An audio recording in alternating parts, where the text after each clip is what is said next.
오늘 설교 본문 말씀은 빌립보서 4장 4절 한 절 말씀입니다. 우리에게 잘 알려진 말씀, 주 안에서 항상 기뻐하라. 내가 다시 말하노니 기뻐하라.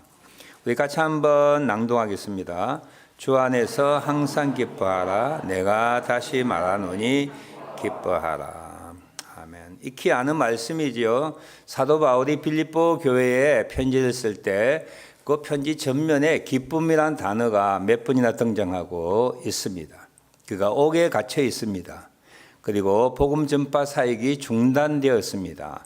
언제 석방될지 알지 못하는 그는 기결서로 살면서 그가 나는 기뻐한다. 이런 상황까지도 기뻐한다. 염려하지 말라.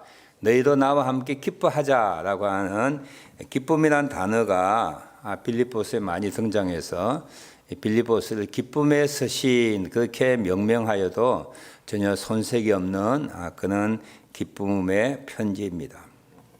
주 안에서 항상 기뻐하라. 익히 아는 말씀이지요. 그렇지만 머리는 이해되지만 가슴으로 확 다가오지 않는, 또 삶으로 실행 가능할까?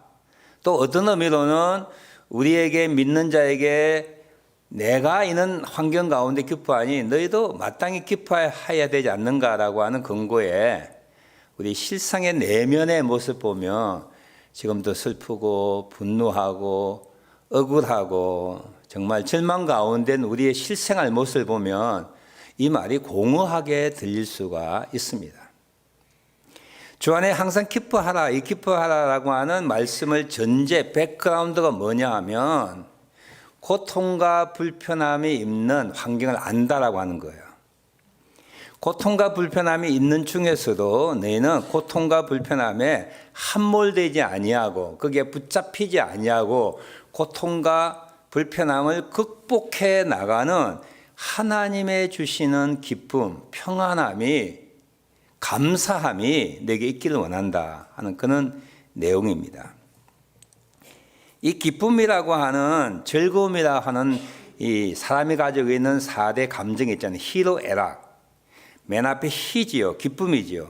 마지막에 락, 즐거움입니다. 이 기쁨과 즐거움의 차이가 무엇일까요? 굳이 오늘 말씀을 분명하기 위하여 정의를 해본다면 즐거움이라고 하는 것은 순탄한 환경 가운데 평안함을 느끼는 거예요. 오늘 에어컨이 되어 있는 이 예배당 장소에서 담임 목사의 설교를 들으며 평안하시지요? 이때 즐겁다 하는 거야. 이거 즐겁다. 이걸 뭐 기쁘다고 표현하기보다는 즐겁다. 기쁨이란 단어는 뭐냐 하면 고통과 불편함이 있음에도 불구하고 고통과 불편함이 동반하는 정신적인 희열, 그게 기쁨입니다. 이 즐거움은 순탄한 환경 가운데 평안함, 기쁨은 뭐예요? 고통과 불편함이 있는 가운데서도 감사하고 담대하고 그리고 또 평안한 그런 마음이죠. 예를 든다면 등산하는 분이 산 정상에 오르기 위하여 출발했는데 중간에서 날씨가 엄청 안 좋은 거예요. 힘든 과정을 다 무릅쓰고 기진맥진하여 산 정상에 올랐을 때 몸과 마음과 환경도 힘들지만 그 영혼 속에 뭐가 넘치지요? 기쁨이 있는 거예요. 여기서 말하는 기쁨이라는 뜻은 고통과 불편함이 있음에도 불구하고 고통과 불편함을 극복하는, 이길 수 있는, 지배할 수 있는 하나님의 주시는 평안한 마음, 감사하는 마음이 기쁨이라고 정의할 수가 있습니다. 사도 바울은 옥에 갇혔으면서 나는 기뻐한다 그랬어요. 옥에 갇힌 게 뭐가 기쁜 일이에요? 불편하지요. 고통스럽지요. 모든 생활들이 제약되어 있음에도 불구하고 그는 주님 안에 있기 때문에 주님의 교회 가운데 자기의 삶을 반영해 보니까 기뻐하지 않을 수 없다. 그는 의미를 가지고 빌립보 교우들에게 믿음 때문에 불편함과 고통을 당하고 있는 빌립보 성도들에게 그럼에도 불구하고 주 안에서 기뻐하라 그렇게 권고하고 있습니다. 1장 28절 29절에 보면 대적하는 자가 있다 그렇게 되어 있고요. 또 믿음 때문에 내가 받는 고난도 있음을 내가 안다. 믿기 때문에 대적하는 자가 있고 믿기 때문에 불편함을 받고 믿기 때문에 불이익을 당하는 너희들 내가 잘 안다.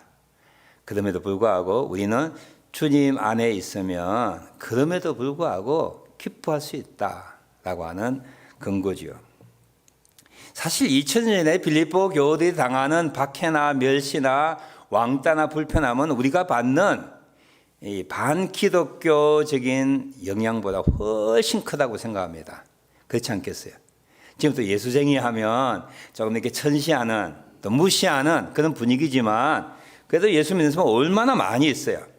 고관 대작들도 있고 정치가들도 있고 그리고 뭐 철학자도 있고 뭐 돈 많은 사람들도 많아서 기독교인들 그렇게 멸시하지 못하지만 2000년 전에 빌립보 지방에 예수 믿는다라고 하는 것은 우리가 생각하는 것보다 훨씬 더 열악한 분위기 가운데 믿는 것 자체가 고통이 되는 그런 환경이었다고 하는 것을 알 수가 있습니다. 마찬가지로 우리가 믿음을 가지고 이 땅을 살아갈 때 잘 믿든지 잘 믿지 않든지 나이가 적든지 많든지 결혼을 했든지 안 했든지 자녀들이 잘 됐든지 못했든지 각자에게 여러 가지 종류의 고통과 불편함이 있습니다. 여러분의 고통과 불편함이 뭐예요? 인간이니까 그것을 안고 살아야 되겠다고 생각하십니까? 아니 내 힘으로 해결하지 못하니까 시간이 지나면 해결한다고 생각하십니까? 빌립보 교우들이 고통과 불편함 가운데 있을 때 사도 바울이 담대하게 주 안에서 항상 기뻐하라고 하는 근거의 말씀처럼 오늘 성령님께서 여러분의 삶 속에 있는 고통과 불편함 가운데서도 불구하고 기쁨으로 충만해지기를, 기쁨으로 차고 넘치기를 원하는 오늘 말씀이 되기를 원합니다. 인간관계 어려움이 있죠. 여러 가지 사건과 상황들이 여러분이 힘들게 하는 경우가 참 많이 있습니다. 우리 교우들 몇몇 교우들 제가 생각하면 우리가 상상하지 못하는 어려움을 당하여서 거기에 짓눌리고 기쁨을 잃어버리고 절망 가운데 신앙까지도 포기하기까지 하는 그런 분들을 볼 때 뭐라고 위로할 수 있을지 참 난감할 때가 많이 있어요. 사람의 위로도 사람들의 근거도 그리고 상황의 변함도 바꾸지 못하는 그런 트라우마와 상처들을 지고 살아가는 많은 부분들이 있습니다. 여러분 어떠세요? 오늘 이 말씀을 통하여 주 안에서 기뻐하지 못하는 상황, 여건, 고통과 불편 가운데서도 기뻐할 수 있는 저와 우리들 되었으면 좋겠다 하는 생각을 가집니다. 보통 사람들은 고통과 불편 속에서 어떤 반응을 하게 되지요? 짜증냅니다. 불평과 불만과 그리고 분노와 슬픔과 의기소침과 절망과 인생을 한탄하고 아니면 내가 믿음을 가진 그 자체도 부인하고 싶어하는 그런 것들, 그런 마음들이 자연스러운 것입니다. 주 안에서 항상 기뻐하라라고 하는 것이 예수 믿는 사람에게는 자동적으로 기뻐하게 한다라고 하는 말이 아니죠. 기뻐할 수 있는 노력과 기뻐할 수 있는 시간과 기뻐할 수 있는 훈련이 필요하다라고 하는 것을 사도 바울이 주 안에서 항상 기뻐하라고 하는 말씀 가운데 담겨져 있습니다. 아까도 제가 잠깐 언급했지요. 이 기쁨이라고 하는 것은 고통과 불편함이 동반된 정신적인 어떤 감정이라고 말씀드렸어요. 그래서 믿는 사람이든 믿지 않는 사람들 많은 사람들이 역사의 교훈이나 신앙 서정이나 다른 사람들의 어떤 경험, 감정들을 통하여 고통과 불편함을 극복해 나가는 사람들이 없지 않아 있습니다. 이런 생각들을 가지고 있어요. 아, 인생이라고 하는 건 늘 좋은 것만 있는 게 아니구나. 그리고 좋지 않는 것들이 꼭 나쁜 건 아니구나 하는 것을 역사의 경험이나 다른 사람들의 인생살이를 통하여 배우고 알게 되어서 고통, 불편함 내가 짓눌리면 안 되지 하고 극복한 사람이 없지 않아 있습니다. 어떤 사람은 자신의 고통과 불편함을 자기보다 더 못한 사람을 생각하여 이 정도는 이겨나가야 되지, 그렇게 생각하는 분 많이 있어요. 그죠? 여러분이 당하는 고통은 여러분보다 100배, 1000배, 만배나 더 힘든 사람을 생각할 때 이 정도 내가 견뎌 나가야 되겠다. 이 정도 없으면 무슨 인간이나 할 수 있어야. 인생이 고해라고 하는데, 고통의 바다라고 하는데 내가 받는 고통, 내가 받는 불편함은 정말 적구나. 그래서 자기보다 더 처지가 나쁜 사람을 생각하여 위로받고 힘을 얻는 사람도 없지 않아 있습니다. 어떤 분이 이렇게 생각하지요. 조개 속에 상처가 진주를 만든다고. 그래, 고통과 불편함이 시간이 지나면 진주와 같은 보배로운 것들이 이모저모로 생길 수 있을 거야. 어떤 분들은요, 이 또한 지나가리라. 누가 성경에 있다고 하는데 이건 성경에 없는 이야기예요. 예. 성경에 없는 이야기예요. 전도서에 있다는데 전도서에 없는 이야기예요. 인도 철학에서 나온 이야기야. 이 또한 지나가리라. 뭘 지나가요? 예. 그래서 인생은 순풍이 올 때가 있고 역풍이 올 때 있고, 역풍이 오면 내가 맞아야지. 그리고 시간이 지나고 나면 지나가지. 그렇게 위로하고 자위할 때가 있습니다. 이런 태도는 어느 정도 도움이 되지만, 이런 태도 살고 있죠. 그래, 인생이 꼭 행복한 사람이 있냐? 다 진짜 행복한만 다 있는 사람 아니야. 늘 이야기하죠. 돈이 있으면 건강이 없고, 돈도 있고 건강이 있으면 자녀가 안 되고, 돈도 있고 자녀도 있고 또 건강하면 또 인간관계가 복잡해지고, 우리 교우도 한 사람 한 사람 다 찾아보면은 힘든 거 어려움이 있어요. 이렇게 생각하죠. 그래, 사람 사는데 이 정도 고통 없어도 되겠느냐? 고통을 안고 평생을 힘들게 살아가는 사람이 없지 않아 있습니다. 그리고 때때마다 이런 역사적인 교훈과 다른 사람들의 경험을 통하여, 지식을 통하여 순간순간 넘어가지요. 이는 태도, 다른 사람들 경험이나 책으로부터는 지식이나 역사의 교훈을 통하여 우리 어느 정도 극복해 나갈 수가 있습니다. 분명히 말씀드린 것, 이런 것은 제한적이고 상대적이고 일시적이고, 그리고 온전하게 나의 고통과 불편의 상황을 극복할 수 있는 충분한 능력이 없다라고 하는 거예요. 시간이 지나면 또 금방 의심이 생깁니다. 시간이 지나면 잠재웠던 그 고통과 불편이 나를 엄습해나고 나를 잠재우게 만드는 것이죠.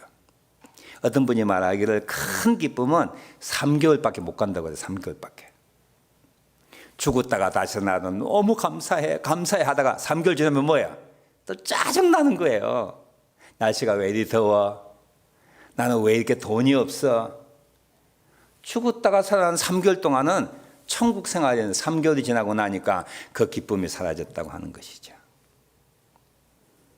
사도 바울이 빌립보 교독에 주 안에서 항상 기뻐하라. 우리가 힘든 가운데, 고통과 불편한 가운데서도 항상 기뻐할 수 있는 비결 하나를 사도 바울이 터득하고 그것을 빌립보 교우들에게 동시에 가르치고 있습니다. 우리에게 동시에 가르치고 있습니다. 그게 뭐냐면 주 안에서요. 주님 안에서. 이 주 안이라는 뜻을 여러 가지 설명할 수 있는데요. 제가 아주 간단하게 2가지 측면에서만 주 안에서의 의미를 함께 나누기를 원합니다. 첫째, 주 안에서 한 뜻은 뭐냐면, 우리가 어떤 상황과 어떤 사건을 만날 때에 그 초점이 어디에 두는가에 따라서 감정을 결정한다고 그래요. 내가 인생의 주인이라 생각하고 살아갈 때 상황과 고통과 사건들이 내 위주로 생각하면 그것이 고통이고 불편하지만, 하나님의 입장에서, 하나님의 눈으로 주 안에서 그 고통과 불편함을 재해석하고 하나님이 해석해 주는 걸 내가 적용해 나갈 때 고통과 불편한 가운데서도 항상 기뻐할 수 있다는 뜻이야. 저와 우리 모두가 착각하고 있는 게 뭐냐면 인생의 주인공이 나라고 생각해요. 나. 믿는 자의 삶의 주인은 하나님이십니다. 믿으십니까? 내가 주인공이요 하나님의 조연이에요. 모든 상황과 사건들을, 고통과 불편함을 내 입장에서 생각하니까 못 견디는 거예요. 사도 바울이 말합니다. 하나님이 너의 인생의 주인공을 생각하고 하나님이 그 고통과 불편함을 어떻게 해석하는가를 새겨보면 고통과 불편함 가운데서도 기뻐할 수 있다는 거예요. 바울이 옥에 갇혔습니다. 자기 자신이 주인공이 될 때는 불편하지요. 그러니까 하나님이 주인공이 된다고 생각하니까 너무 감사한 거예요. 나를 옥에 집어넣어 로마 친위대에게 복음이 전파되게 하고요. 내가 옥에 갇혔더니까 시기로 하든 질투로 하든 더 복음을 전하는 사람이 많이 일어나게 되었고, 내가 옥에 갇혔더니 나를 위하여 기도하며 염려하고 사랑으로 후원하는 사람들이 너무너무 많아졌음을 생각하고 나는 옥에 갇혔음에도 불구하고 나는 기뻐한다. 복음이 전파되지 내가 전파하지 못함에도 불구하고 내가 전파하지 못하지만 하나님이 내가 앞서도 더 많은 사람을 사용하여서 복음이 전파되게 하니 이 또한 기뻐할 일이 아닌가. 주 안에서 고통과 불편함을 내가 초점을 맞춘 게 아니고 하나님의 입장에서 바라볼 때에 우리는 기뻐할 수 있다라고 하는 것이죠. 이 사도행전 5장에 보면 자주 인용하는 내용인데요. 사도들로 인하여 표적과 기사가 나타나고 공회원들이 이들 붙잡았습니다. 옥에 가두었어요. 하나님이 풀어주었습니다. 풀림을 받은 사도들 다시 공회원들이 불렀어요. 예수 이름을 전하지 말라 엄포 놓았습니다. 그리고 채찍질하여 석방을 시켰어요. 가말리엘에 있는 사람이 변호했기 때문이에요. 하나님이 세우신 것이라면 우리가 막을 수가 없다. 하나님이 세우지 않았더라면 저는 스스로 망할 것이다. 채찍질하여 사도들 공회에서 석방시켰을 때에 사도행전 5장 41절은 이렇게 기록하고 있습니다.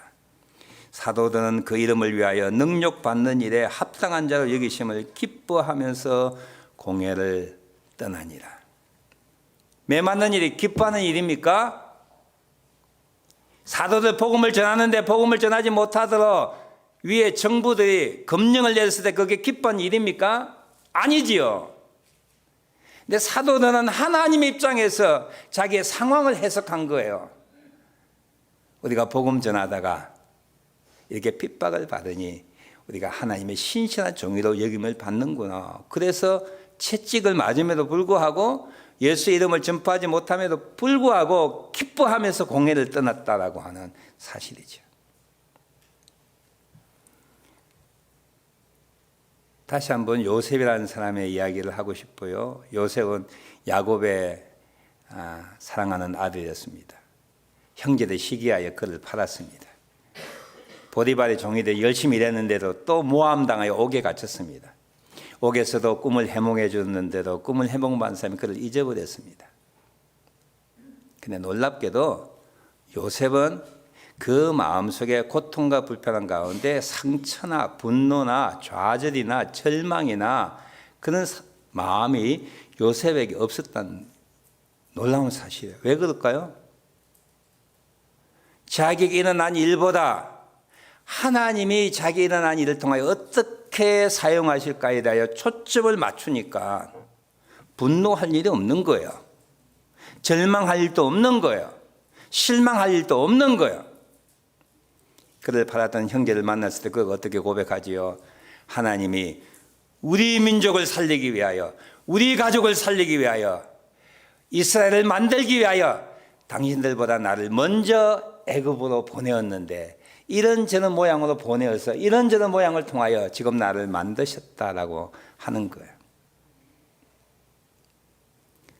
여러분 지금 불편하고 힘들고 고통스럽고 피하고 싶은 사건들이 뭐예요? 내 입장에 생각하니까 거부하고 싶은 거예요. 내 생각을 가지고 바라보니까 싫은 거예요. 눈물 나는 일이에요. 고통이에요. 그것이 하나님께서 어떻게 사용하시는가 입장을 바꿔보셨어요. 하나님이 내 인생의 주인이요 나는 그의 종이라고 하는 사실로 주님 앞에 관계가 정립되면 주 안에서 어떤 상황이든 어떤 고통이든 어떤 불편함이든 기뻐할 수가 있습니다. 좀 더 길지만 한 가지 더 예를 든다면 예수님의 모친 마리아에게 천사가 나타나서 네가 잉태할 것이다 그랬어요. 처녀가 잉태한다고 하는 것은요 죽음입니다. 죽음. 돌에 맞아 죽는 죽음이에요. 얼마나 갈등이 많았겠어요. 나 못합니다. 아니 됩니다. 그때 누가복음 1장 38절에 마리아가 이렇게 고백합니다. 주의 여종이오니 말씀대로 내게 이루어지이다. 하나님이 나를 사용하시겠다니까. 내가 미혼모가 되어 아기를 가지고 이 일로 인하여 내가 돌에 맞아 죽을지언정 주님의 종이오니 하나님의 영광 받으실 일이라면 하나님의 뜻이 이루어지는 일이라면 하나님이 하시는 일이라면 말씀대로 이루어지니이다. 고통을 감난하겠습니다.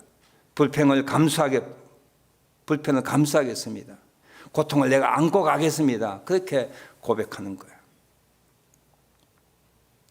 교회 여러분 삶 속에 끊임없이 10년, 20년, 30년 지속되는 고통과 불편함과 트라우마가 뭐예요? 상처가 뭐예요?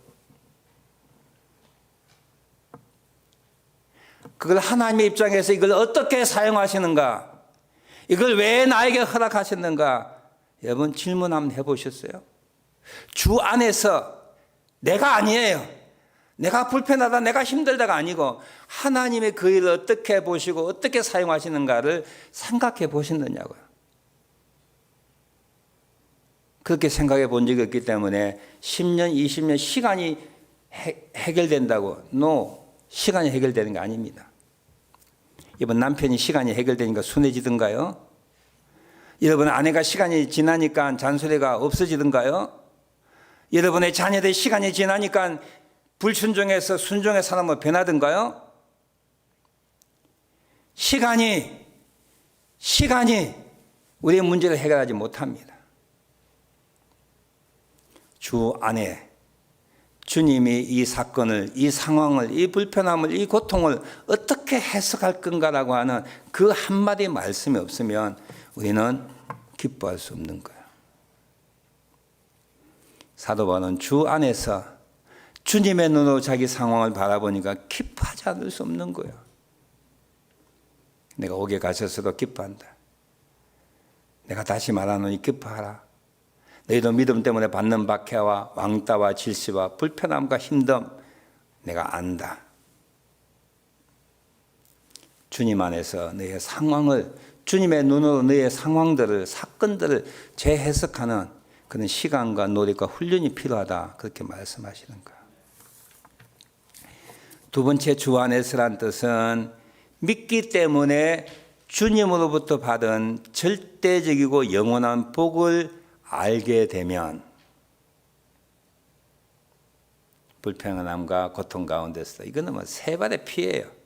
상상할 수 없는, 비교할 수 없는 경미한 것이지요. 측량할 수 없는 하나님의 사랑, 하나님의 인도하심, 하나님의 보호하심, 하나님의 은혜. 이것이 너무 크고 위대하고 말로서 기술할 수 없는 그 엄청난 복들을 생각할 때 지금 받는 고통과 불편함, 이건 아무것도 아니라고 하는 거죠. 사도 바울이 본인이 아니었습니까?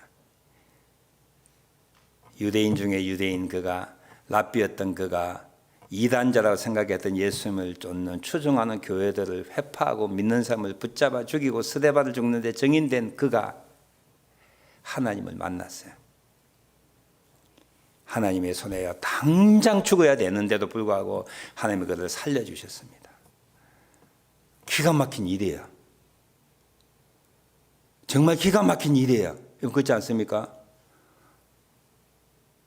너무 놀란 거예요. 뿐만 아니라 그에게 복음을 전하는 하나님의 능력에 대리자로 위임자로 쓰시고 내가 너와 함께하고 너가 가는 것에 내가 기적을 일으켰다고 그와 함께 하실 때 바울이 그냥 완전 놀랐어요. 이 놀라운 은혜가 30년 계속이 됐기 때문에 복음을 전하다가 당하는 고난 아무것도 아니었어요. 파선되고 40의 감한배를 몇 대나 맞고 도망치고 죽었다가 다시 깨어나고 옥에 갇히고 반대자를 만나고 아무것도 나는 죄인 중에 괴수라는 거야. 나는 덤으로 사는 것이요 이제 내가 사는 것이 아니요 내 속에 그리스도가 산다고 하는 그 은혜가 넘쳐서 그 복이 넘쳐서 옥에 갇히는 건 아무것도 아니라는 거야. 여러분 사랑을 너무 크게 받으면요 목숨 내어놓을 수 있습니다. 너무 큰 선물 받으면 여러분 거 다 드려도 아깝지 않은 거예요. 바울 사라고 말하지요. 내가 예수님을 믿어서 받은 은혜가 얼마나 큰 줄 아냐? 내게 주실 천국이 얼마나 위대한 줄 아느냐? 이 땅에 우리가 100년, 120년 살면서 받는 고통과 불편함은 아무것도 아니야. 무엇 때문에 불평하고 무엇 때문에 고통스럽게 생각하세요? 하나님의 그 엄청난 복에 대하여 사랑에 대하여 우리가 알지 못하기 때문이에요. 어떤 분은 말합니다. 기쁨이 왜 없느냐? 하나님의 은혜를 망각하기 때문에 없다고 그랬어요. 로마서 8장 18절에도 사도 바울이 말하기를 생각하건대 현재의 고난은 장차 우리에게 나타날 영광과 좋게 비교할 수 없도다.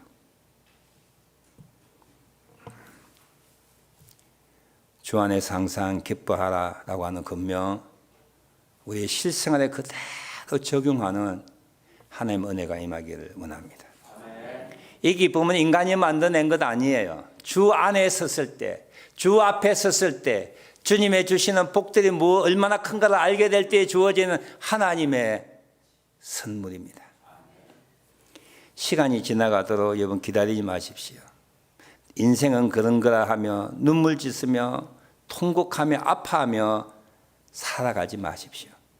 인생은 그렇게 살기는 너무 짧은 거예요. 우리 이렇게 살아야 되는가 봐. 잘못된 만남인가 봐. 그렇게 생각하지 마십시오. 사람은 안 변해도요. 하나님을 앞에 서면 내가 변하는 거예요. 하나님 내가 왜 이 배우자와 잘못된 만남으로 내가 이 귀한 인생을 이렇게 허비하고 매니저 잘못 만나면 고생한다고 그러잖아요. 괜히 이 남자 만나 이 여자 만나가지고 내가 죽을 듯 고생합니다. 헤어지지도 못하고 그 슬픔과 아픔을 입으면 평생 지고 살 겁니까? 이 아빠 같은 사람 만나지 마라. 아빠는 이 엄마 같은 아내 만나지 마라. 그렇게 서로 정오하고 미워하며 살 겁니까? 그게 인생이라고 생각하십니까? 아니에요. 그러니까 단적으로 그 예를 이야기하지만 주님 앞에 그 문제를 가지고 가실래요? 하나님 내가 왜 이 배우자를 하필 이 배우자를 만나게 되었습니까? 주님의 뜻이 무엇입니까? 기도해 보셨어요? 시간이 필요해요. 노력이 필요해요. 훈련이 필요합니다. 기도하세요. 주 앞에 서 보십시오. 주님의 음성에 귀를 기울여 보십시오. 이 배우자를 만나서 여러분에게 주시는 복을 더 크게 생각해 보십시오.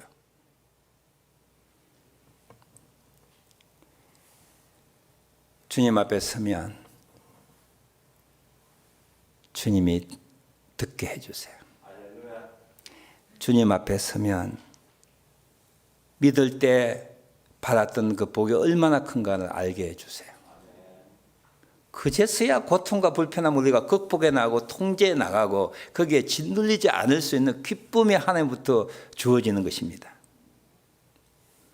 제가 창세기 야복강 나루트에 야곱의 이야기를 했어요. 야곱의 인생 가운데 절대절명의 위기의 순간이었습니다. 외삼촌 집에서 20년 동안 종살이하고 자기 형 에서를 속이고 도망치고 아내 넷을 데리고 아이들 데리고 소떼와 양떼를 데리고 고향으로 귀환하는데 마지막 순간에 자기 형 에서를 만나는 거예요. 죽게 되었습니다. 인생 끝이에요. 위기였습니다. 그때서야 야곱이 하나님을 만납니다. 하나님 앞에 질문하는 거예요. 내 인생이 왜 이렇습니까? 내가 왜 간사한 자가 되어서 형을 속이고 아버지를 속이고 외삼촌을 속이고 살아와야 됐습니까? 내 인생의 끝이 이것입니까? 그때 하나님께서 그의 이름을 바꿔주셨어요. 이스라엘이라고. 그제서야 야곱이 의문스러웠고 고통스러웠던 지난 모든 인생의 실마리가 풀리게 되었어요.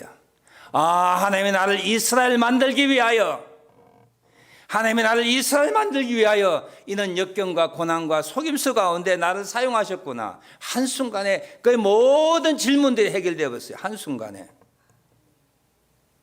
그의 머리를 눌렸던, 가슴을 눌렸던 고통과 아픔들이 동시에 사라져버리고 그는 그의 형 에서를 만나지 않습니까? 죽여도 좋은 거예요. 진리를 알면, 아침에 진리를 알면 저녁에 죽어도 좋다는 공자의 말처럼 하나님이 나를 이스라엘 만들기 위해 이렇게 고생시켰대, 힘들게 하셨대. 이제 두려운 게 없는 거예요. 그러니까 에서 앞에 당당하게 쓰니까 에서가 그를 안지요. 형제간의 우애 화해하게 되죠. 말씀의 포인트 이거야. 여러분, 고통과 불편함을 끝까지 지고 사실 겁니까? 하나님께 질문해 보셨어요? 하나님의 관점이 뭔지 여러분 아십니까? 그리고 이 불편함 때문에, 이 고통 때문에 받는 영적인 그 부유함이 무엇인지 여러분 아세요? 지금의 배우자 아니라면 여러분 예수 안 믿었을 거야. 그것 하나만으로도 감사한 거예요. 내가 당신 때문에 예수 믿게 되었다니. 하나도 쓸모없는 남편이야. 애만 덜렁 며치 낳아놓고 무능력해, 강팍해, 게을러. 그런데 당신 때문에 내가 예수 믿었다는 거야. 하나님이 검성을 들려줄 때에 모든 부족함은 한순간에 사라지는 거야. 감사하지요. 천사지요. 하나님의 도구지요. 업어주고 싶은 거예요. 야복강 나루트의 야곱이 지난 인생 수십 년의 인생이 한마디로 해결된 거예요. 내가 너를 이스라엘로 만들었다는 거예요. 사도 바울이 오늘도 우리 모두에게 성령을 통하여 이 말씀을 사용하십니다. 주 안에서 항상 기뻐하라는 거예요. 그것이 질병이든 몸이 약해든 경제적인 상황이든 인간관계든 자식이든 배우자든 가나다 사는 것인지 아니 생존 그 자체든지 어떤 분은 사는 의미가 없어요. 내가 왜 살아야 되는지 몰라. 하나님 앞에 질문해 보셨어요? 내가 왜 태어났는지, 내가 왜 그 부모 밑에 태어났는지, 내가 왜 캐나다 이민 왔는지, 내가 왜 이런 배우자를 만나야 되는지, 내가 왜 이런 교회에 교인인지, 그에 대한 하나님의 음성이 들려지고 하나님이 예수 믿기 때문에 주어진 복을 알게 될 때 우리는 주 안에서 항상 기뻐할 수 있습니다. 그냥 듣고 끝나지 마시고 야복강 나루트의 야곱이 하나님과 씨름하듯이 그 문제, 그걸 하나님의 음성을 듣기 전에는 씨름하십시오. 주님 앞에 서십시오. 주님이 주신 복이 얼마나 큰지 실제적으로 아셔야 돼요. 남의 간증이 아니라, 그럴 것이다가 아니라. 주 안에서 항상 기뻐하라. 내가 다시 말하노니 기뻐하라. 시간이 걸릴 거예요. 1년이 걸릴 수 있어요. 2년이 걸릴 수 있어요. 주 안에 설 수 있는, 주 앞에 설 수 있는 주님이 주시는 복이 얼마나 큰가를 알 수 있을 때까지 시간과 노력과 훈련이 필요한 것 여러분 기억하시고, 오늘 이후부터 여러분의 마음속에 고통과 불편함이 이 주님의 은혜 때문에 기쁨으로 변하는 그런 은혜가, 그런 복이 우리 모두 있기를 주님의 이름으로 축원합니다.